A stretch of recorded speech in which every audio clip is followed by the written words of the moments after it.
Do you know what, Tara, I've been thinking? Do you remember when we did our video in 1969? Yes. And we found that the music kind of diverged into about 4 different strands during that year. Before any divergence in innovation, there has to become a convergence. So I've been looking around at when and where that convergence took place. And just one year to rule them all. What is it? 1967.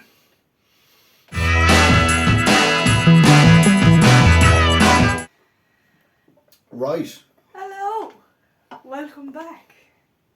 You're in for a treat today. The professor is back. It's time for one of my theories. Okay? Okay, it's just a theory, right? And it's just, well, it's not even a theory, it's a hypothesis. Okay? So I want to put forward the idea that 1967 was an extremely important year in the music that we all know and love. Okay? And yeah, I mean, I'm going to try and make that argument. I'm going to get going because I don't want this video to be too long. Okay? So, will I kick off? Yeah, I mean, it's going to be him talking for most No, of not it. at all. She's Absolutely. her keeping her mouth shut. Yes. the day I'll see that happen will be a cold day in hell. The lightsaber will be out in a minute. Ooh, No, yeah. I mean, like, it's a good opportunity for me to learn as well. Like, you know, I've always learned about music from him anyway. So I'll be sitting here listening with you. No, you'll be putting in your interjections, of course, because like the day that you'll be quiet will be the day Nelson gets his eye back. Isn't that right? Oh my God. So anyway, let's get stuck into this, all right? Okay. So we're going to get stuck in 1966. We can't look at 67 without putting it in context. So in 66 we get some really interesting albums that come out. We get Revolver by the Beatles, which a lot of people have pointed to. I notice on some of the comments and things and the trades that we've been talking about. That was a very important album. Was a very important album, as was Freak Out by Frank Zappa and the Mothers. So another very important album. One that's kind of always lauded there is Pet Sounds by the Beach Boys as being some sort of turning point in music. And I suppose the best thing you could say about Pet Sounds, I think it's a bit overrated, but I think it was one that kind of gave a bit of a kick in the posterior to the Beatles to kind of keep moving forward and keep progressing with what they did. So yeah, so that was another one from 66. One that seems to have disappeared, which when I was a young lad listening to music would have been hailed constantly by musicians as one of the greatest albums that they ever heard, and one that really got him into it was John Mayall with Eric Clapton, the Blues Breakers album, the famous Beano album. Very important album. Seems to have kind of slipped down under the radar a bit these days. But I remember every guitarist I was into would constantly refer back to this album as the one that really blew their minds when they were young. Yeah, fabulous album, what can I say? And even when Thin Lizzy were getting the name for the band, they went into Eason's and bought a copy of the Beano because Eric Clapton was reading it on the cover and it must have had the answer to everything. And there was a little robot called Thin Lizzy in there, and they named the band after it with a few changes in spelling and things. Right, okay. So we get on to 1967. So what do we converge around? And we converge around the idea that an album and a piece of music, the 12-inch long-playing record, can become something more than a teenage entertainment. Okay? So we'd all sorts of kind of work going on, creativity in the studio, work with people like Joe Meek and things like this, which had led us up to this area. And the studio became a creative space to go in and be able to do something. Okay? And there's two that kind of stand out as like seminal albums that year. One of them being Sgt. Pepper. So we get like the artistic cover on this thing. We get you know, the kind of time and effort that's gone into producing all the music on it. It's just an amazing piece of art, this thing. You know, it's a fantastic album. So that comes out as one of the main albums of the year. And then we've got Piper at the Gates of Dawn, which I believe was being recorded in Abbey Road at the same time as Sgt. Pepper. Okay, and what we find with Sgt. Pepper, we're starting to see a movement. There's a lot of kind of theatrical music hall kind of feel to it. So they're expanding beyond this kind of pop song and things, and kind of the influence of previous rock stars which had carried them so long into something that's kind of more influenced by the surroundings that they grew up in. And we find the same with this. We find a kind of aesthetic around this album which kind of changes everything. Yeah. It goes back to this kind of fields and boyhood dreams and everything like this, and stories and things that they've grown up with. So we find a big change there. Again, we've seen Barrett's artwork on the back, as well as like going with the Beatles, etc., etc. So as we move forward in this time, we also have Procol Harum's first album, Whiter Shade of Pale. So I mean, this single was the sound of 67. So here we see that they're mining into European music, kind of more classical stuff, using pieces by Bach and adapting it into a piece of popular music. So we've got a complete sea change here. So there's an awful lot of this convergence around the idea that we are producing more than an entertainment. This is something that can stand the test of time and be art in its own right. Yeah. Okay. So also again we get the drawing on the cover. Prior to this it was just like a kind of picture of the band or a picture of something thrown up there with the names of the songs written on the front and all that sort of thing. Okay. So speaking of artistic covers, then we go over to the United States, where we've got the Velvet Underground. Okay. Amazing album. Didn't sell very well, but as they say, everyone that bought it set up a band. So this was a really influential album around the time when I was kind of young, late 70s, early 80s. A lot of that kind of stuff coming together in Manchester and places like that, kind of indie sound, and this was one of the key inspirations to that, I think. And we have the cover by Andy Warhol, of course. Yeah. So as we move forward, we've got to go down to CD on this one, which is the Who Sell Out. So again, we've got a kind of an artistic piece here. Again, stop laughing, Tara. It's not that funny. But we have an artistic piece here again, where the Who are trying to present themselves as some sort of commercial radio station. All the songs then are intercut with jingles, etc., etc. And it's a piece of art in its own right again. So it's one that has a kind of beginning and end. It's a storytelling thing. Yeah. And it's one of the kind of precursors to Tommy, which was going to come later on from them, Another important band and an important album, I don't have the album I'm afraid, but The Thoughts of Emerless Davjack by The Nice, and this compilation album has most of The Thoughts of Emerless Davjack on it. Fantastic album again. We're looking at musicianship kind of coming up along with these things. It's really kind of taken over. One of the key things that we would see at this time was the movement towards psychedelia.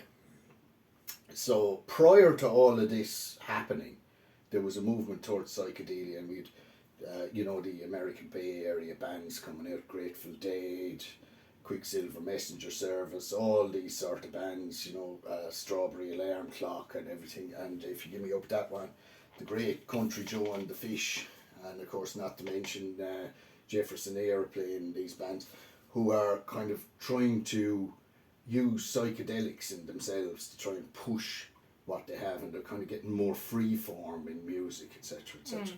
So that's the gateway. And I think what we're looking at here with this artistic stuff is just a direct follow on from psychedelia. Steve Howe in interviews says he still regards himself as a psychedelic guitarist, because that's what he's doing, is kind of expanding things and moving forward in what he does, which was the whole thing with psychedelia. And in a way, I think you can see what we call prog as a kind of a psychedelic movement. Absolutely, yeah. Yeah, brilliant. See, she couldn't keep her mouth shut, and get her to talk at some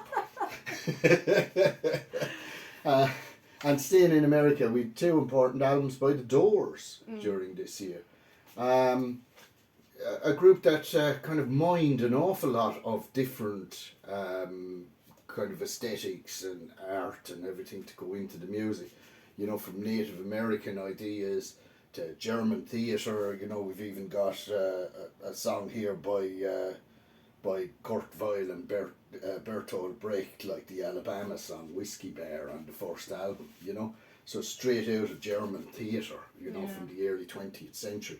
So they're actually kind of mining a lot of this dark side of this kind of Germanic theatre into the music as well, which is fantastic.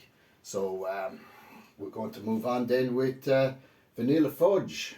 And here we have another American band that are using kind of loud, heavy music. You know, here we start to see the kind of birth of what would become the kind of heavy rocking sound, really.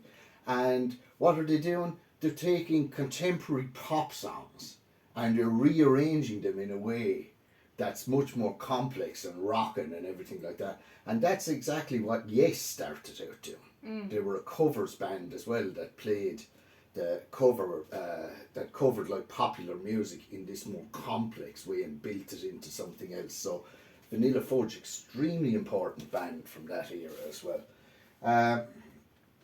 One that's not to be forgotten, and I mentioned in '66, was John Mayall and the Blues Breakers. So John Mayall was still a kind of a, what would you call it, an incubator for fantastic musicians going through it. We're looking at the guys from Coliseum, came through there, you know, Mick Taylor, we're looking at all sorts of things. On this one we've got John McVie. On the back from Fleetwood Mac, we've got the great Peter Green, absolutely amazing guitarist, and we've got Ainsley Dunbar, who went on to play with Frank Zappa, with Journey and all sorts of things, like during their creative period, of course. We've got the cover painted by John Mayall as well, so we're moving on from just some photograph being stuck on it and this is who's in the band. So we're starting to see a kind of a work of art here as well. It's a fantastic album and it moves beyond mere blues, especially when you listen to the Supernatural, which is one of Peter Green's first compositions. Absolutely amazing stuff, you know. We can't talk about '67 without one person coming up, and that's going to be Jimi Hendrix. And we have Are You Experienced and Axis Boldest Love, which both come out that year. Just taking instrumental playing to a new height. Composition, studio, everything on these albums is just absolutely groundbreaking. So we have another two fantastic albums here which are reaching out to become art, and these things they stand the test of time. Now they sound as important as they did when they came out. So fantastic, well done Jimmy, hats off. Of course then, in the same sort of way, you've got Eric Clapton went on from the 1966 Blues Breakers album, and he came together with Ginger Baker and Jack Bruce to form Cream. They had Fresh Cream in '66, and then in '67 they broke it into Disraeli Gears, which is absolutely astounding. And again we have this kind of heavy, sludgy sound coming out of this album. Everything about it is just fantastic. I mean, there is a little bit of kind of fun and frolics that goes on this as well, but no, great album from 1967. And then, of course, there's one that I have to leave till last because Tara loves this band so much, and that is the Moody Blues. Yeah. Days of Future Past, extremely important album. Here we get the complete aesthetic of the orchestra mixed with the rock band together in one piece of music. And not just kind of copying some other piece of music or whatever. It's written, it's designed, it's just incredible. So these are what I would regard as the essential albums of 1967. A year that music converged around the idea of being a piece of art rather than a piece of entertainment. Now, I know we've probably, I know there's other albums that I could mention. I had some honourable mentions there, like Love and other bands such as that. But there's only so many I can fit in one of these videos, and I didn't want the video to run too long and go mad and drive everyone up the walls. So anything that you can think of from 67, which joins along with that idea of converging around the idea of producing a piece of art rather than just the next entertainment piece, please let us know in the comments, okay? And the way they could push the instruments and the production process and everything to its absolute limits. Yeah, yeah. You can really, like, I was just watching you going through them there, and I was thinking, God, yeah, this is when they really started to get really brave with that process. Yeah. And just go hell for leather with it, like, you know, and that was probably due to the drugs making them a lot more confident, you know, like. I don't know, I don't. But either way, these things. it sounds fantastic, and it really did create a movement. I think it did. I think there's the movement where all of what we follow on with came out of. I think that's the point that it converged around. Yeah. I think that's the idea. Let's go one better than just producing an album. Let's produce some absolutely amazing work of art. Like you said, studio techniques, 4-track mixers. Yeah. I mean, the amount of bouncing of tracks that must have gone on and everything. And I know, like, Joe Meek was at it before. Yeah. But, like, it really kind of made its way into the mainstream. It did, here, yeah. like, you know, I mean, he was kind of hidden away, and he was. Obviously went through a horrendous time, but yeah, but he died in 67 actually. Well, there, like, you know, but I mean, his death kind of he was the gave first birth to something great, I suppose. They all started to just he was the first artistic producer. Yeah. And he was kind of trying to bring atmospherics and things to albums. So I mean, when I listen to something like Dark Side of the Moon, I'm listening to all these tape effects and loops, and I'm just thinking, well, where did that come from? You know, and you know, it all goes back to Joe, and you know, the kind of you know, sticking bloody drawing pins under the hammers of the piano, dropping marbles into the tiles. Yeah, whatever he'd do, you know, in order to get the sounds he wanted. But yeah, I think there was a huge effect that he had on the studio. Then we see the musicianship coming out of kind of bands like John Mayall's Blues Breakers, Blues Incorporated, and all these bands like that were like playing around the Crawdaddy Club and the Railway Tavern in Richmond and things like that. It was all becoming like this kind of guitar slinger, keyboard slinger, you know. One that we didn't mention in there, which really should have a mention, is Julie Driscoll, Brian Auger, and the Trinity. You know, another amazing band who were like the kind of house band for all the musicians at the time, down at the Bag of Nails pub and everything. So you see all of this sort of movements. There was like several of these venues around the place, you know, the Ricky Tick in Windsor and all these. And you see where all of this kind of music starts to evolve out. The Yardbirds was another one that maybe we could have put in there as well, who kept evolving during that time as well. So yeah, so there's a lot there. Please, in your comments, tell us what we missed out and what you think should be in there. And whether you agree with us or not. 67, though, does seems to be the year that it all comes together in order to explode out into the kind of, you know, mushroom cloud of creativity that we saw in the late 60s, early 70s. Yeah. And if you're not subscribed, subscribe. We need those subscribers. And like and share if you know anyone that likes this sort of stuff. And we'll see you in the next video.